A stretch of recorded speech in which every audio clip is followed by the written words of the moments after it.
সবাইকে নিয়ে যে আমরা ভালোভাবে এরকম ঈদ করতে পারি, কোরবানি উদযাপন করতে পারি। আল্লাহর পক্ষ থেকে গোছানো সাজানো একটা স্যাক্রিফাইস। সকাল থেকেই উৎসব মুখর পরিবেশে সামর্থ্য অনুযায়ী আল্লাহর সন্তুষ্টির উদ্দেশ্যে পশু কোরবানি দিচ্ছেন ধর্মপ্রাণ মুসল্লিরা। এদিকে অলিগলিতে কোরবানি দেওয়ার মাঝেই শুরু হয়েছে পশুর বর্জ্য অপসারণের কাজ।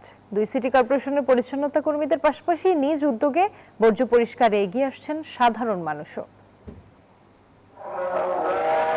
ত্যাগ আর মানবিকতার বার্তা নিয়ে আবারও এসেছে কোরবানির ঈদ।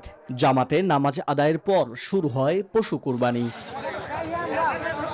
কোরবানির জন্য আগে পরিষ্কার পরিচ্ছন্ন করে নেওয়া হয় পশুকে।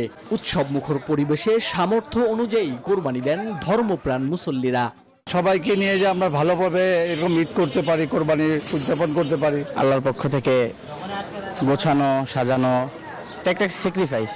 গরু কাটা থেকে শুরু করে নিয়ে যে যার যার সাধ্যমতো কোরবানি দিচ্ছে এবং আমরা এই খুশিটা চারদিকে ছড়িয়ে দিতেছি। সিটি কর্পোরেশনের নির্দিষ্ট জায়গা ছাড়া অলিগলিতেও কোরবানি দিতে দেখা গেছে। কসাইদের পাশাপাশি নগরবাসীরা পশু কুরবানি ও মাংস কাটার কাজে যোগ দেন।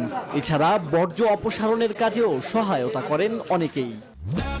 ডিটারজেন্টের চিটচিটে ভাব বাদ দিন, ঘরকে করুন কমপ্লিট ক্লিন লাইজল ক্লিন।